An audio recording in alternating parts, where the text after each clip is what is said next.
Hello, everybody. It's the Ultimate Rabbit. I'm here with another audio commentary. I've been doing a few of them for Homicide: Life on the Street. I'm doing one now for the HBO prison drama Oz. It was, in fact, the first one-hour dramatic television series to be produced on HBO. It was proof that this format could work on HBO. It is often upstaged by the more popular and critically acclaimed show The Sopranos.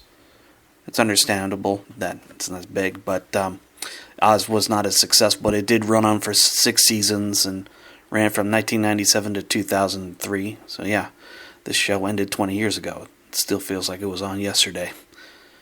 I became interested in checking out this show because it was executive produced by Tom Fontana and Barry Levinson, who also executive produced Homicide: Life on the Street. So I figured this show has got to be every bit as good, and in a lot of ways it is. And it's like Homicide was a very groundbreaking show in terms of what it showed and what it didn't show. Initially, Tom Fontana was interested in doing a show that was based on a minimum security prison. He was going to call it Club Med. It's kind of ironic name to name it. I mean, he names this one Oz, which is a reference to the classic film The Wizard of Oz, which popularized the phrase, "There's no place like home." Or in this case, in Oz, it's no place like home. The show this is a show you experience more than watch. And, it's never an easy show to sit through. And a lot of people I know sort of gave up on it at one point because it was just too tough to sit through. And that was understandable. Like Homicide, it never really got a lot of love from the Emmys.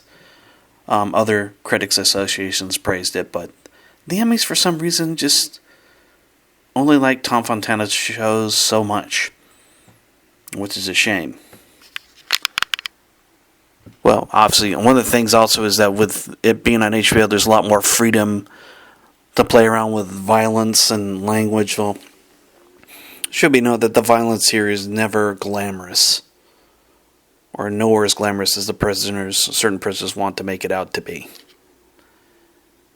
It's a fascinating show. I'm eager to share my thoughts on it. So, it is available to stream on Max, formerly HBO Max, but I'm going to be going off of my DVD version. I have all the episodes on DVD, so we're going to start with that.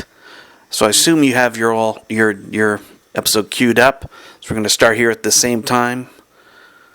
5, 4, 3, 2, 1.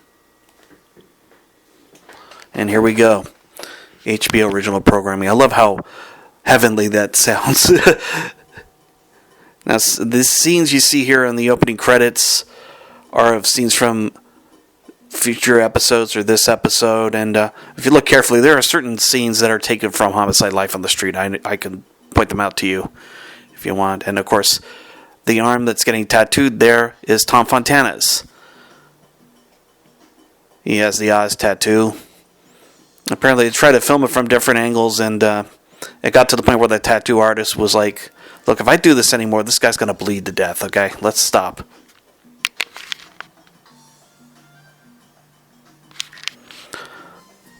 Good idea. The white bars at the top and bottom might be a bit distracting, but they kind of help to keep these scenes from seeming like spoilers. And we're seeing scenes from not just this episode, but future episodes that have already been shot. And, it could easily spoil the show, certain scenes. But somehow it seems to work. And on this, it goes on. It's the same director of photography on Homicide. And he would also direct future episodes, too.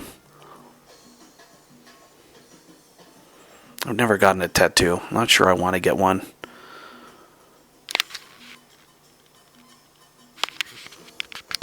And Darnell Martin, noted filmmaker, directed episodes of, I think that prison there is from Homicide as well. And here we get to meet Augustus Hill, one of my favorite characters on the show, who's basically sort of the narrator and the comic relief. And this is a show that could use a lot of comic relief,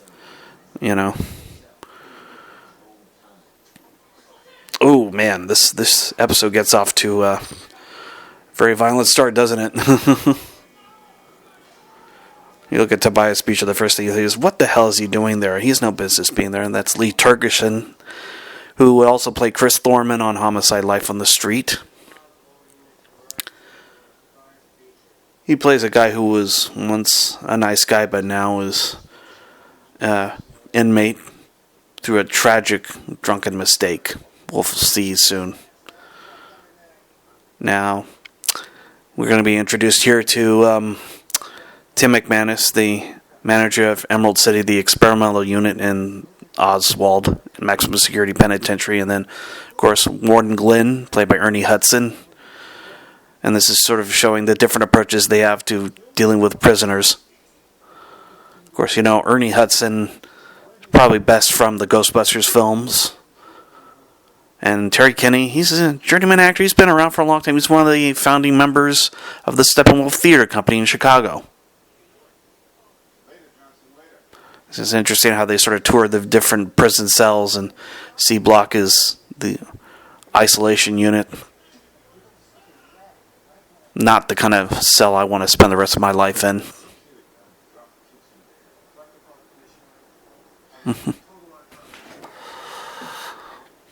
Apparently, Terry Kinney is wearing a hat here because this was a scene they had to reshoot, and his hair was a little bit different.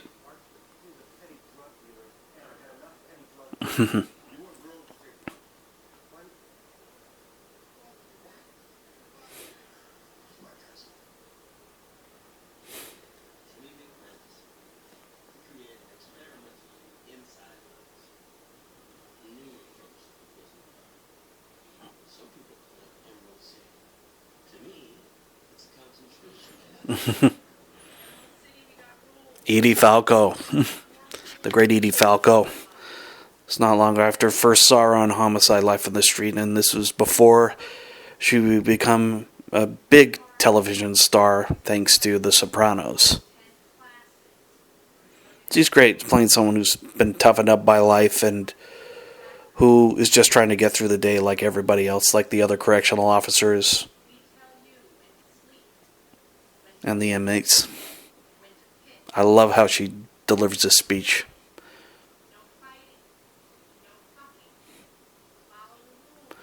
And Tobias Beecher is the sort of the perfect character to follow into the word as naive to the world of prison as he is. She makes a very good point. If you had self-control, you wouldn't be here now. True.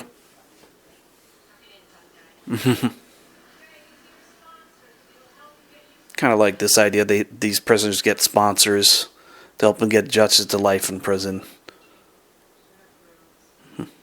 George Morforgan passed away a few years ago. I didn't find out about his death until much later. And Sean Weitzel as Donald Groves. He played Dr. DeVilbiss on Homicide: Life on the Street. It's a much different role here, and he also became one of the show's writers.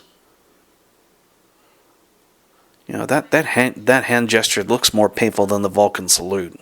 I don't know how they do it. I like this moment here between John Seda and Lee Tergesen because you just see their hands. You know, Beecher's trying to be polite, and Dino Arley is like, I couldn't care less, you know. And now we're going to come to the first instance of a segment in which shows how inmates ended up in Oswald Maximum Security Penitentiary.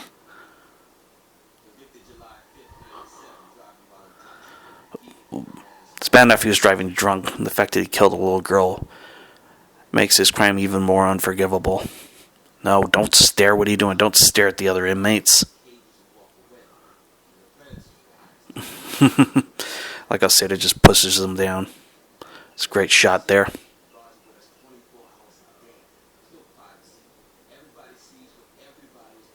That's exactly, yeah, there's no privacy in this prison cell, whatever. Retribution gives way to redemption, and he's like, yeah, I think a lot of people want to save the prisoners. You kind of want to see them get saved, but Augustus Hill makes a very good point. You got to want to be saved.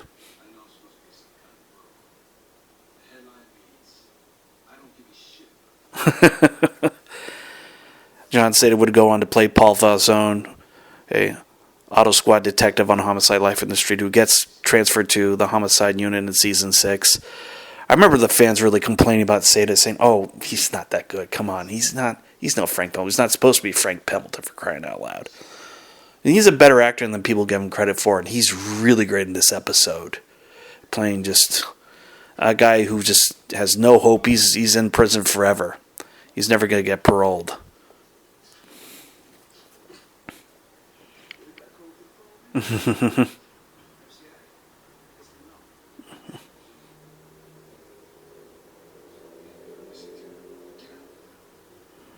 Yeah. Beecher's trying to make friends, and this is not really the place you want to make friends in.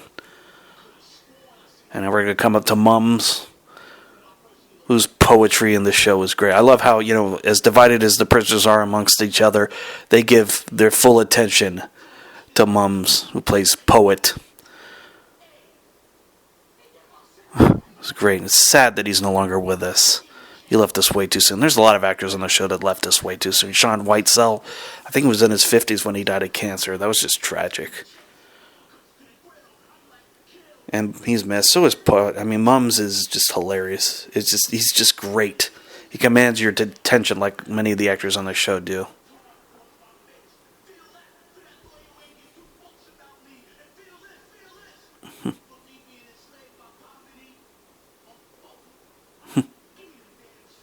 And I love how he ends his speech. I love that. Kind of reminds me of Goodfellas. Hey, it's like, even though these wise guys are in prison, they still find a way to get great food in.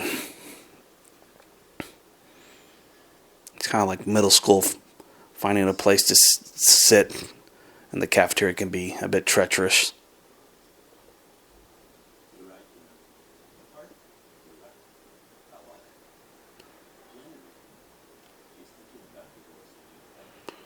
He was so great in this role.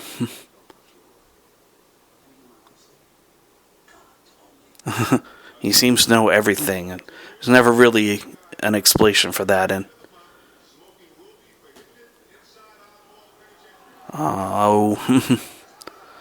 banning smoking, huh? Not a good idea. I mean, granted, yeah, it's done for health reasons, but hey, when you're in prison for life, all you have are your vices, it seems. And this scene is, everybody goes crazy here. I mean, Jesus. Oh, man. I just love watching Beecher there. He's just horrified. And so this is a dress factory or the clothing factory, whatever you want to call it. And somehow this material they're dealing with is not for prisoner uniforms, for something else that's quite profitable to those in the outside world.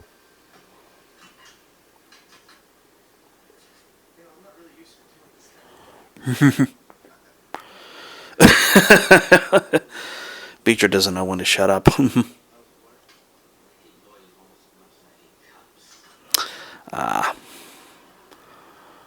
Yeah. He's not getting off to a good start here, is he? I mean, nobody really does get off to a good start in prison, I find this interesting is that they go into lockup at 5 p.m. and then they go to bed at 10 p.m. It's like 5 hours in your cell. It's crazy. I was going to say, you can read a book or something, but, try to keep breathing. That's good advice. And we get to meet Adewale, who plays Adebisi. I can't pronounce Adewale's full name. It's a beautiful name. And the reason why I say it's a beautiful name is it's not easy for me to pronounce it at first. But I love how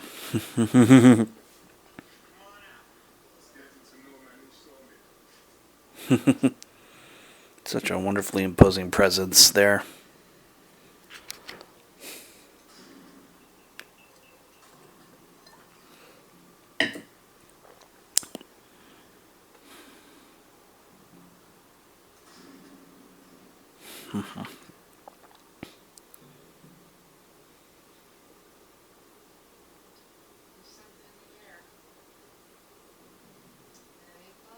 Nope. No, it's not. I gotta say, Darnell Martin did a great job of setting up the look of this show and how it goes to where it's understandable that, like Homicide, they can't really get more innovative than they already have on the opening episode. Oh, it's interesting the direction this show would take. That's one thing about prison. Everybody seems to know that, people have sex, but not always for the reasons they want. Fear is a powerful tool. It's the case in prison. It's also the case in the outside world. J.K. Simmons. First became aware of him. He was on an episode of Homicide: Life on the Street, playing a character not all that dissimilar from Schillinger. Vern Schillinger is his character's name. People keep calling him Schillinger, which pisses him off constantly. It's understandable.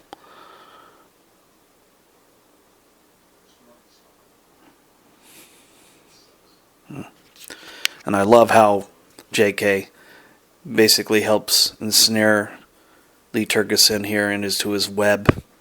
He's very subtle about it. He tries to be helpful. And it's his way of... he would do this throughout the show to get his way, to sort of get his needs fulfilled. And the very devious needs, to put it mildly. This is the only role I really knew J.K. Simmons for years. I had no idea at the time he was actually a Broadway actor, did a lot of theater work, and of course, he would play Jonah Jameson in the first 3 Spider-Man movies directed by Sam Raimi, and was fantastic in those films. He's a great actor. I've interviewed him twice. I interviewed him about Whiplash, which he won the Oscar for, and another movie called Breakpoint. And it was always great to see him remember me because I had this shirt that said National Sarcasm Society on it.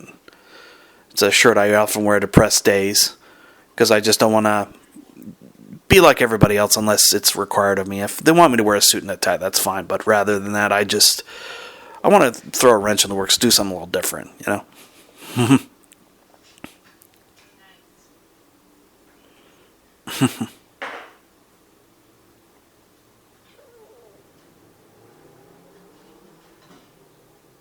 In this moment, it's like, oh, I got it easy now. Oh, thank God.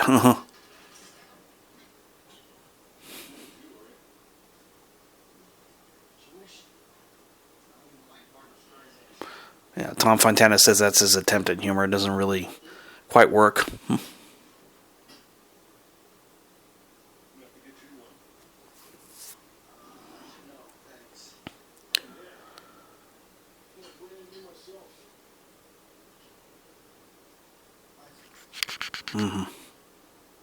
Yeah, just when Tobias Beecher thinks he has escaped certain trouble with Adebisi, he's now landed in a whole different web that will not be easy for him to escape.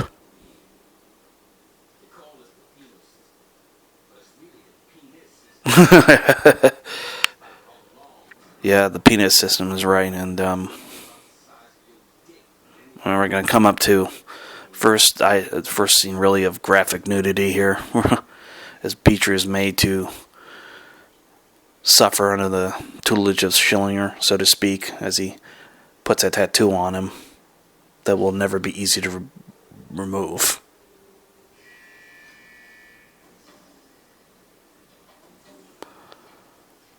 It's interesting, Tom Fontana talked about how the opening episode had to make it look like, the routine really was just boring and hopelessly mundane for these prisoners. But yet they also had to make it look interesting to the viewer. I must have been a headache of sorts. It does make it look interesting. He does make the mundane routine interesting.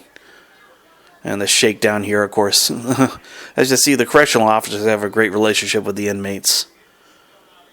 Of course, when they pay them off, that they suddenly become more friendly to the inmates, Sniffing dogs. I always wonder what sniffing dogs feel like. They smell out drugs, but do they get high off of them? And again, Warden Glenn, Tim McManus have different ways of approaching the prison problem, inmate problem, and of course these CEOs really don't like the changes that McManus is bringing. Every time someone comes in and wants to freshen things up, it causes a lot of concern on the staff because people don't like change. Or as Nick Nolte put it in a press day I went to, there will always be change. There will always be change, and there will always be resistance to change. It's even true in prison. See these computers in the background there. Oh my God, technology has come a long way since those days.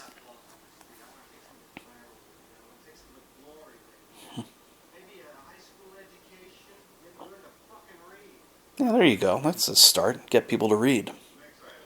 We don't see a lot of people reading these days. We don't see a lot of prisoners reading here.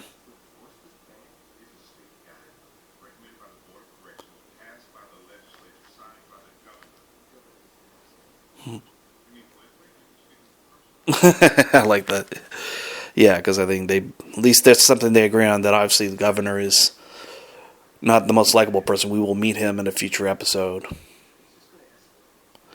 And they're already sort of hinting at what's going to happen towards the end of this season. There will be a riot. Because they keep taking away the vices of these prisoners. They will just react violently.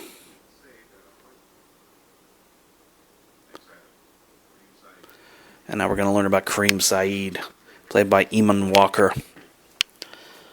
And this guy is going to be like a celebrity to the prisoners.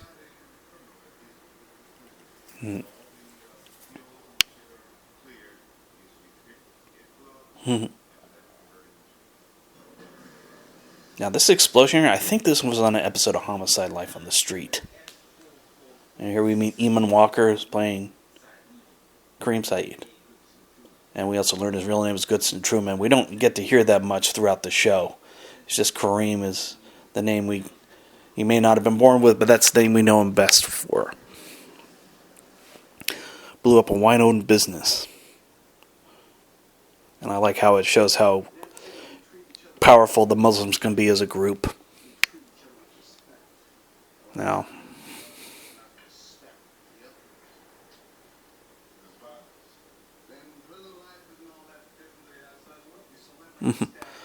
Eamon Walker, I didn't really see him in anything before this, and he would remain on the show for several seasons and would later go on to do movies. And he appeared on a few episodes of ER, where he was an equally powerful presence. Amazing actor, this guy. Now, this is their chance to sort of meet on the same path with Kareem Saeed and try to keep him in line, but Saeed is is not easily controlled or easily dealt with, at least not by these guys. And I like how you see the Muslims coming together and starting to pray, starting to chant, and then, they realize, hey, Kareem is like, look, we're not going to be. I am not easily intimidated.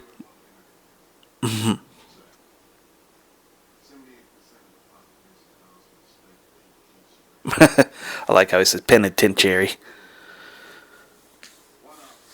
Sadly, yeah, most of the people behind bars are people of color, or people who are disadvantaged or born into poverty and have to survive any way they can.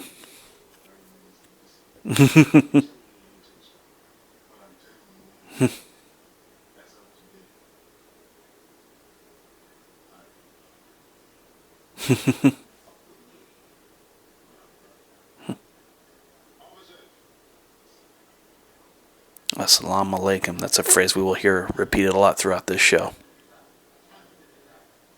It's interesting seeing the faces here of those who admire Sayyid and those who despise him.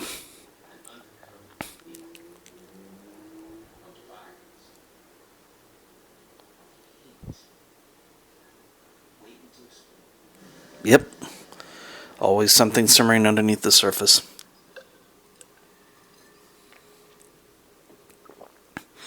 This is one of the first of many instances where we see Dino Ortolani getting out of bed and putting his head in the sink. And of course we're going to learn about what brought him into prison and what earned him a life-term sentence.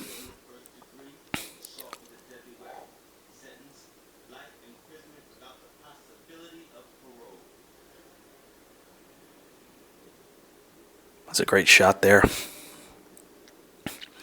And in a moment, we're going to see Ryan O'Reilly, played by Dean Winters, who has since gone on to do those Mayhem commercials for Allstate. I'm an angry Irishman. Be protected from mayhem like me. This would not be the last we'd see of Ryan O'Reilly, obviously. And now we have Rita Moreno, who is still around. I believe she's 92, 93 years old, or as I would like to put, 93 years old, young. Calling her 93 years old is insulting, because I don't know if many people who have the same skip in her set or same spirit as she does at 90. I mean, she is an amazing individual.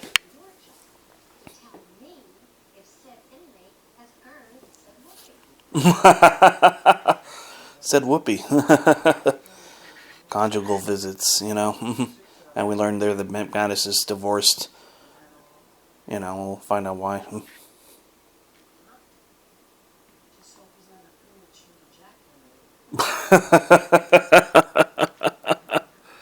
Hey, McManus smiled there. Go figure. Yep, the wise guys definitely get their foods. They get nice food. Unlike the rest of the prisoners who just have to eat whatever's given to them.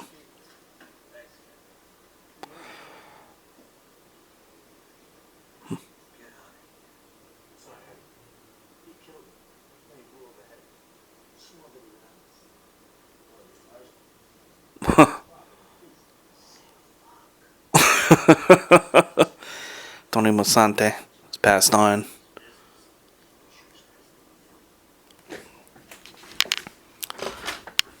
And the other guy there is a comedian. I don't have his name in front of me, but I like the way he delivers his dialogue. Oh yeah, good fella Mike G, that's his name.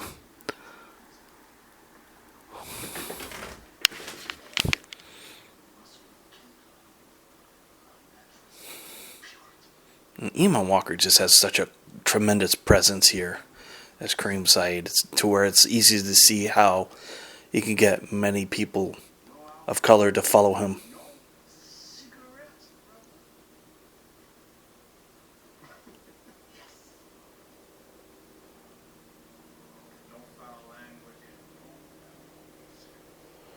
To find abnormal sex.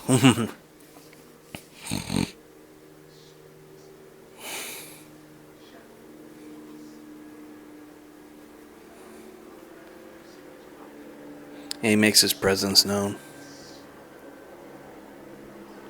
The Muslim religion is deeply misunderstood by many people. A lot of people like to believe that Muslims simply breed terrorists. That is not true. It's one of the many religions that are perverted or subject to religious extremism by people who use the tenets of their religion to justify the most immoral of actions, and that goes with any religion, be it Muslim or Christianity.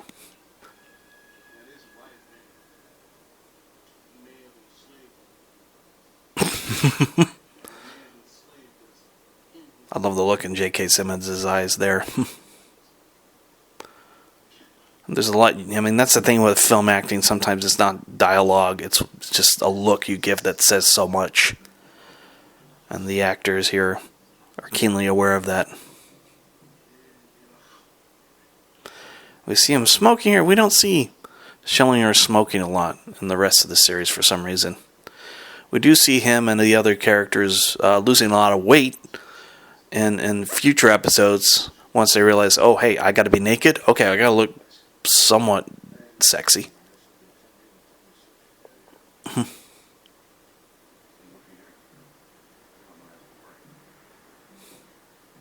Leon. Leon's a great presence here. He only appeared in 4 episodes because he didn't really want to commit to the show, and that's even though he liked the premise of it. And so it's 4 episodes of Jefferson Keane, and I think after the 4th episode, he's like, oh, that's it? Man, I don't want to keep doing this. Yeah. Not that simple.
This is just the beginning between those two.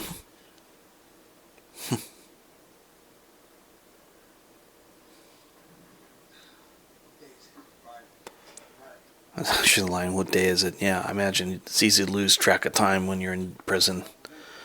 Probably don't even want to think about time when you're in prison. You know, they don't read, but they do play a lot of cards, don't they?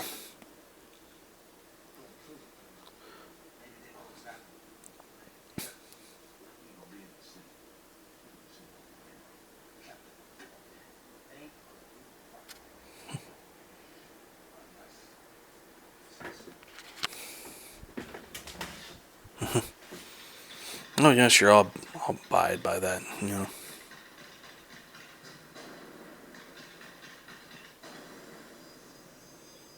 Yep. Doesn't take long for Ron O'Reilly to arrive in prison. We're not going to see exactly what he did to get in there, but we will learn in a future episode. And it shows how multi-talented he is, to put it mildly.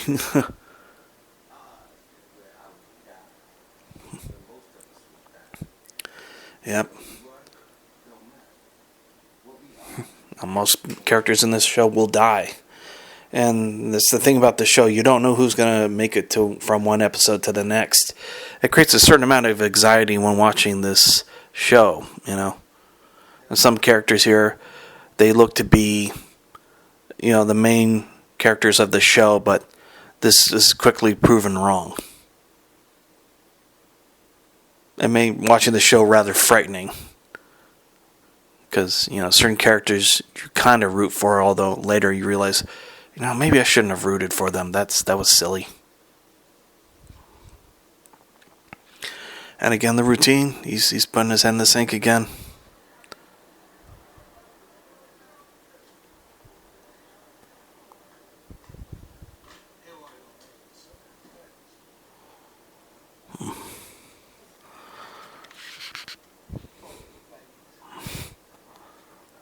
Would this show be able to air on television today? I don't know.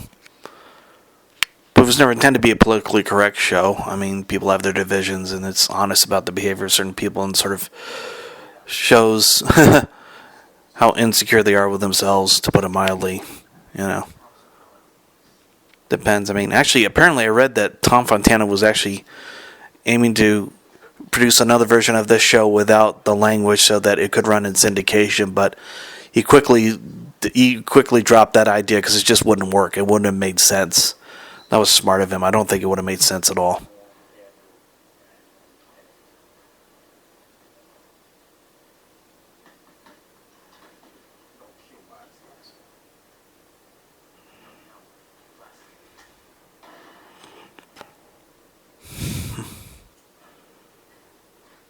Okay, now here's a CEO with a good relation with a prisoner. First time we hear the mention of Ron O'Reilly's brother, Cyril.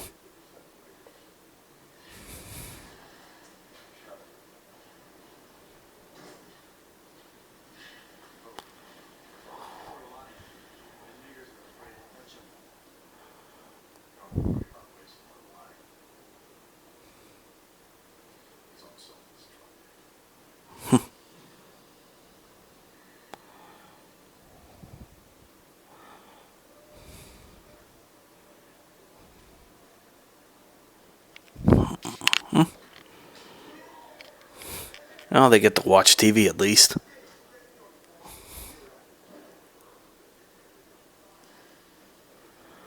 Yep. Tobias is just not getting off to a good start in prison. Who does?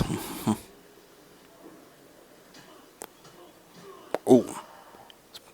We never learn how this fight starts, but hey. I remember watching an episode one time when I was in an acting program in upstate New York, and some people watched it, and they were kind of stunned by the nudity, and one character ends up taking off his towel, and you see his backside, and it's like, oh my god, you should see his butt, yeah. And then sometimes you see a penis. Oh my God, a penis! Ah! People are more frightened of seeing a penis on screen than they are of a gun on screen. To put it mildly, I think a lot of people have their priorities screwed up. Yeah, the violence on the show is never glamorous, and why should it be, you know? When it comes to Tom Fontana, he shows violence as is just an awful thing now. You know, seeing him bandage here, his hand bandaged here, John Sada's hand, it was worked into the script because in one scene he bashed open a window and his hand was bleeding, and he kept doing the scene even though his hand was really profusely bleeding.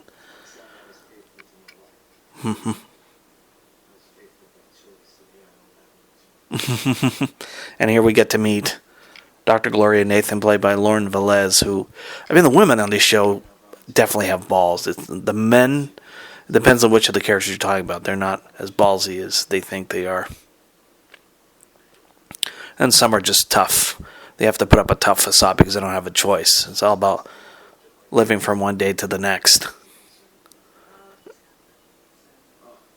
I love how he's flirting with Dr. Nathan, and of course she's not giving him the time of day.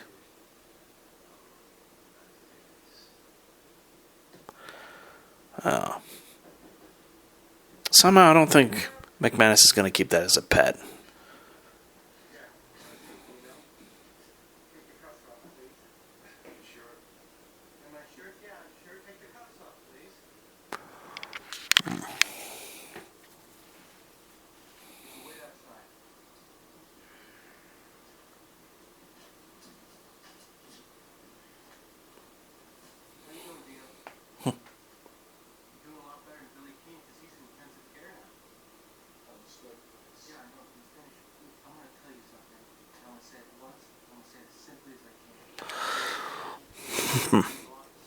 Sad is so good in this role. He's just that look in his eyes is just being popular as never is concerned. Yeah, yeah. Popularity is overrated.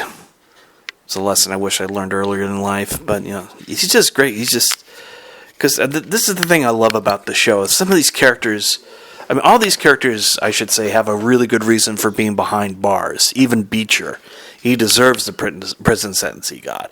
But somehow, as loathsome as a lot of these characters are, there's a humanity to them that you cannot deny. And that certainly is the case with Dino Ortolani, who is determined to just sort of go down in flames.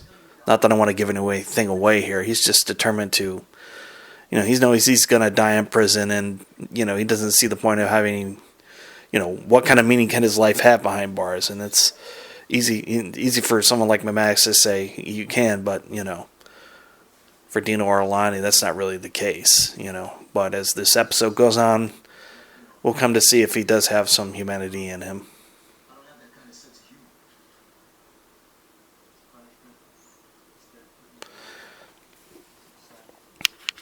It's interesting. Instead of punishing him the normal way, he said, hey, I'm going to send you to the AIDS ward. And, of course, he's all freaked out about getting AIDS. And, of course, which shows you what people know about AIDS at that time, which is not enough. You don't get AIDS by touching someone. It's either by sex or dirty needles. Like I really need to tell you that.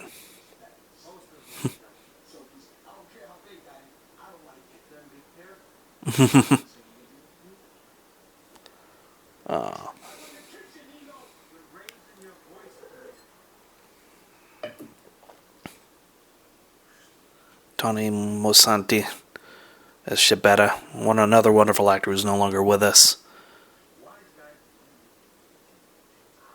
He gives the presence of someone who's been in prison for a long time and knows how things work and seems to have a handle on everything.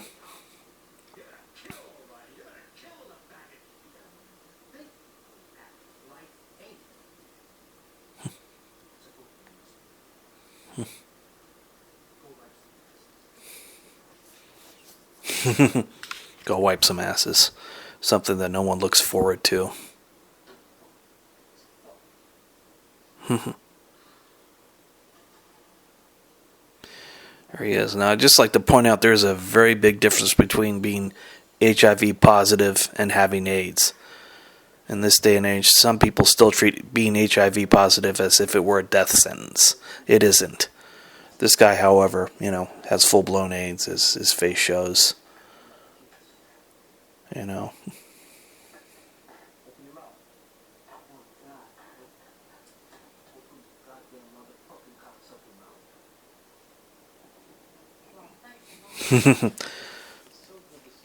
Obviously, you can't blame her for saying, "Oh, look, I don't want Dino Rolani in this unit. Come on, I don't want to deal with him." Yeah. But the great moment of this scene, it's also one of the few scenes in this episode where McManus actually smiles, as he's kind of on the prowl here, like he's a Kennedy, Always making a move, always looking for a date.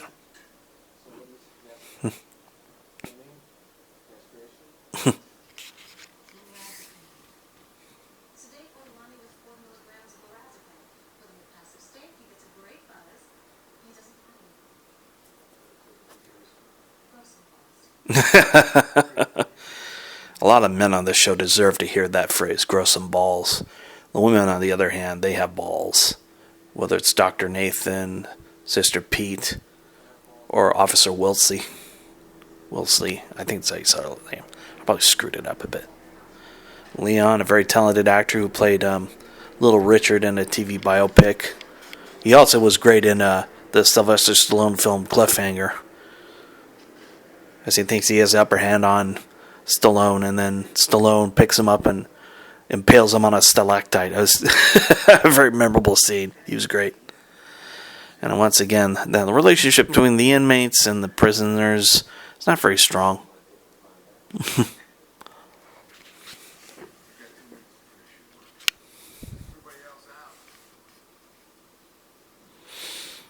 I love that look on Dean Winter's face.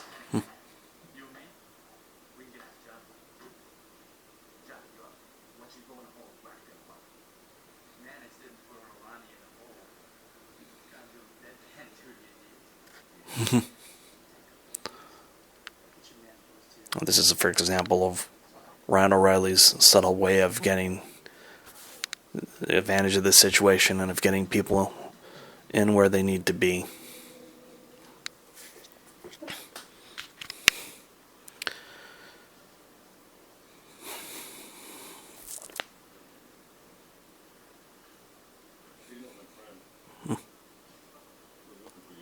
It's interesting how he calls him a friend. Vern Schillinger is a member of the Aryan Brotherhood, and to where it doesn't make sense for him to talk to Dino Orlani, or maybe it does. I mean, everybody sort of has to play games with one another, make deals with one another just to stay alive.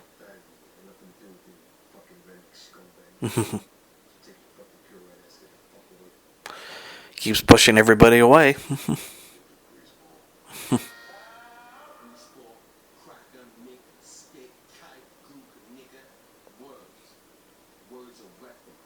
Yeah, words are weapons. Or as a friend of mine who I did a TV show with in high school pointed out, sticks and stones may break your bones, but words cause permanent damage.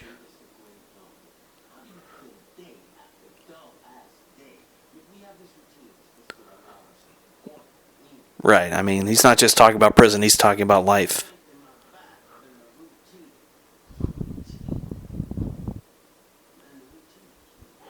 It does kill you, yeah. I mean, you get used to the routine to where nothing changes, and the thought of change can be scary, again. There's always be change, will always be resistance to change.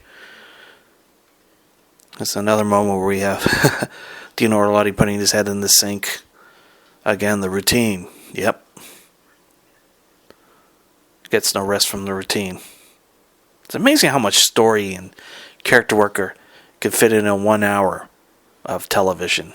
That's what Fontana and company are able to pull off here.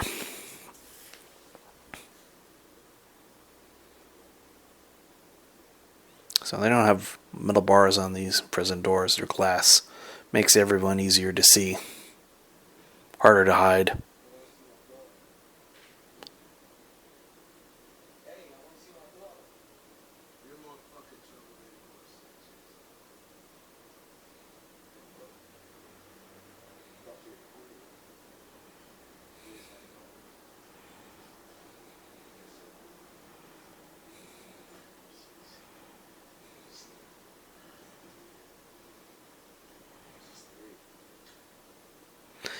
So we get to learn a little bit more about Sanchez here. He's a dad. We learn exactly why he got AIDS. And it was from a dirty needle. And go figure, he has cigarettes and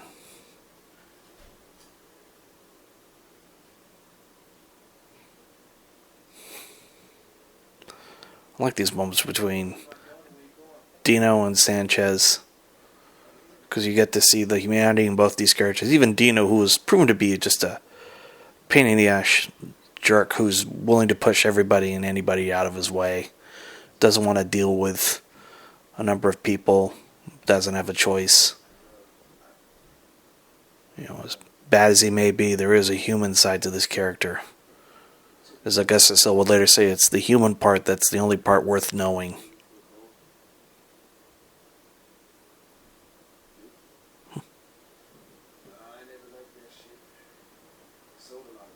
So yeah, Sanchez is a heroin user. Dino Arlani is a heroin dealer.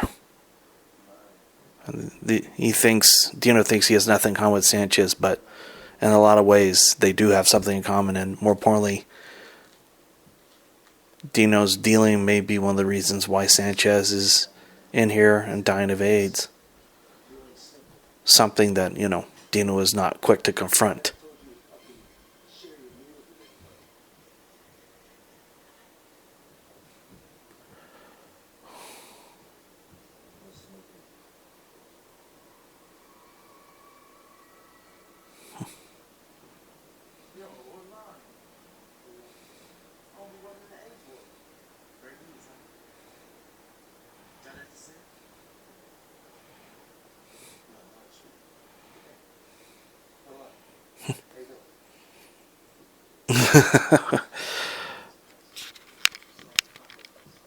It is like high school, except this is prison. High school was kind of a prison. Nothing like this, thank God, but still. It's kind of like you're dealing with people you don't want to be stuck with.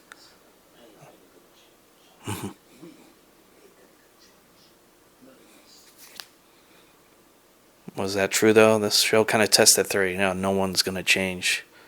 Maybe they can, if only barely.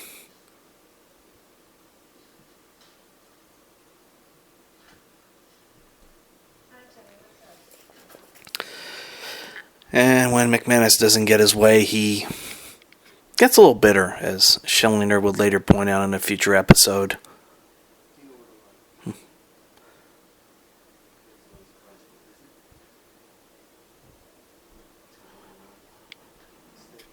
He's doing what Governor's doing, so he's taking away the one thing he has to live for, is a conjugal visit with his wife.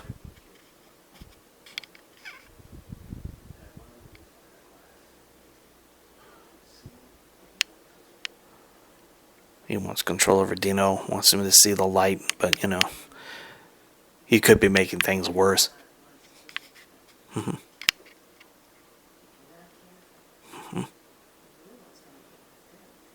Oh, yeah. God, Rita Moreno is a goddess. She really is one of the greatest actresses ever. She can play anybody.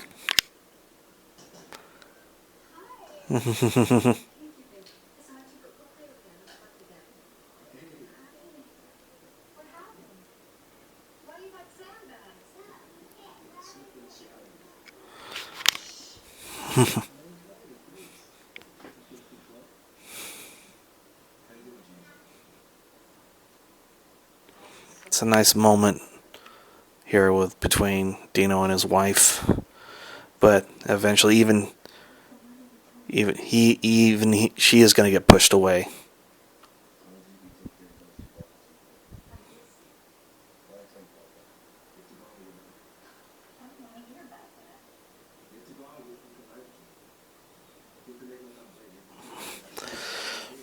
Well, no one's quick to do that.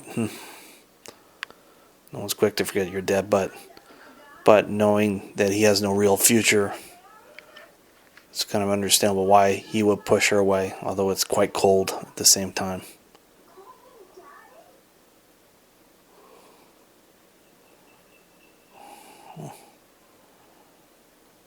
And he's trying not to seem vulnerable, but that's hard. Can't even look her in the eye at this point. It's quite telling.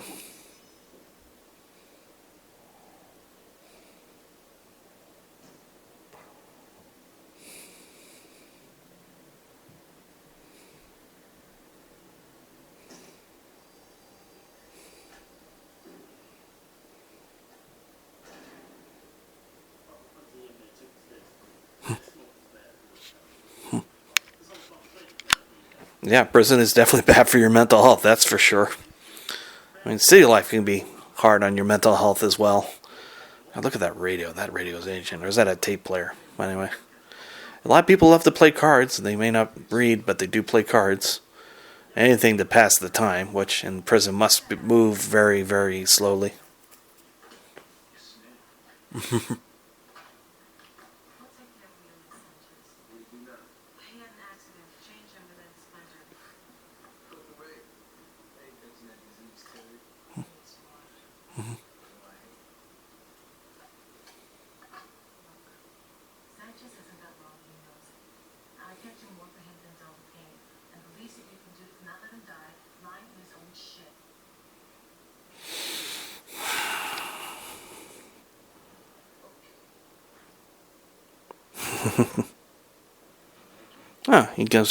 She gives him gloves. Well, that's considerate. Keep your friends close and your enemies closer. Famous line from the Godfather movies.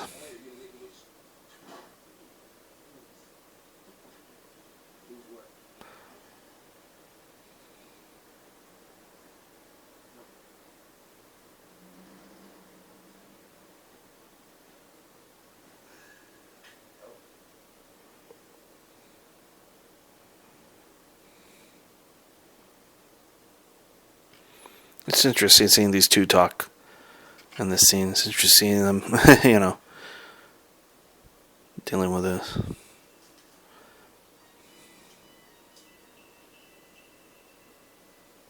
I mean, when it comes to drug dealers, I think they keep their, most of them keep their clients at a healthy distance. I think to see what they go through will give them a conscience they don't think they can afford to have.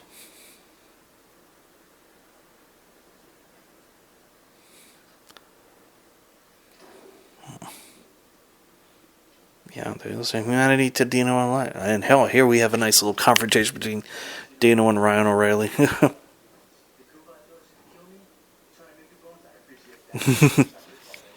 This show's filled with one great actor and actress after another. And as the show keeps going on, we're going to meet many more of them.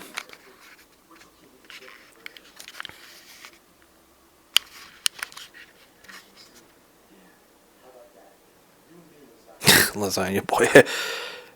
Everybody has an interesting description for one another in the show. That's right, he's determined to make his parole. Will he? Yeah, just got to keep watching the show to find out. Ah! Oh!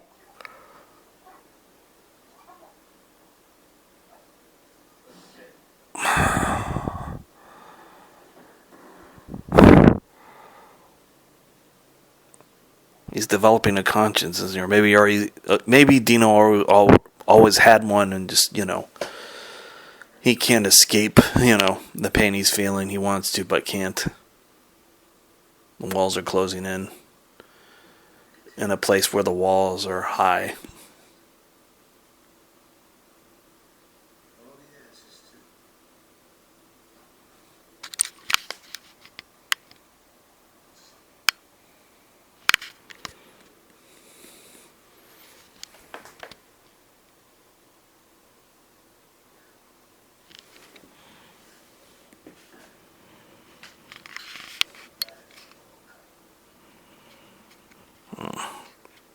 Dino always has an excuse, but at this point he's going to do another killing. But this is a mercy killing. He's going to give Sanchez what he wants. Is it the right or wrong thing to do? I guess it depends on who you ask.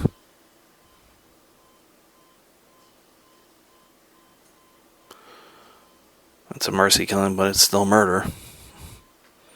And there is a witness.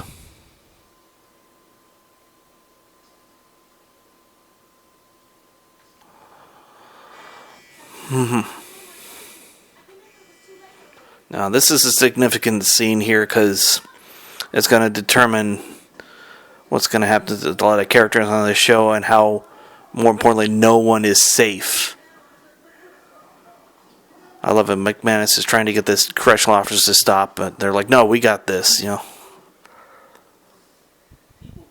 This scene also here is an example of how you don't play the emotion in a scene, you play the action. I mean, he's strapped in tight, and he's not keen on being stuck there, and then Dr. Nathan here ends up giving him a sedative that works really quickly, and I don't imagine it would work that quickly, but Seda does a really good job of showing how it could.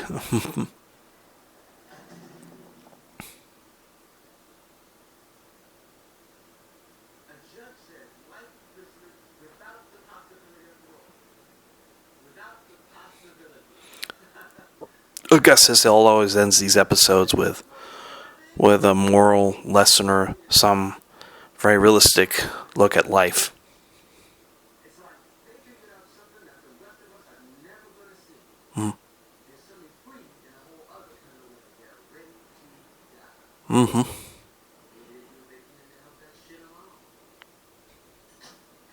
Right, so now come to the pivotal moment where Johnny Post carries out the plan to kill Dino Orlani, and is proof of how no one in the show is safe from here on out. I mean, Dino Orlani has been presented as one of the main characters on the show, and now he's going to get killed off.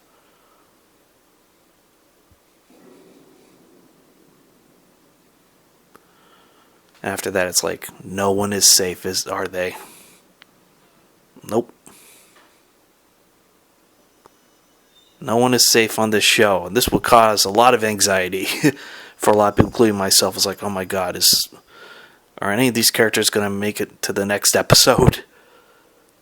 Because if Dino Orlani's history after this one, then no one can possibly be safe. And of course, McManus is upset that he couldn't help Dino. One of the many people who couldn't help. And that is the first episode of Oz. It's a reminder of what a great job Tom Fontana and company did in making groundbreaking television that was unlike anything else.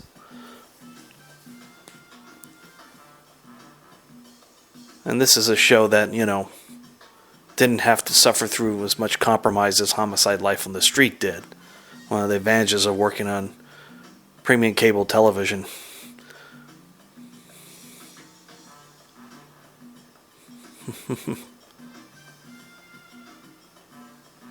So anyway, that is the very first episode of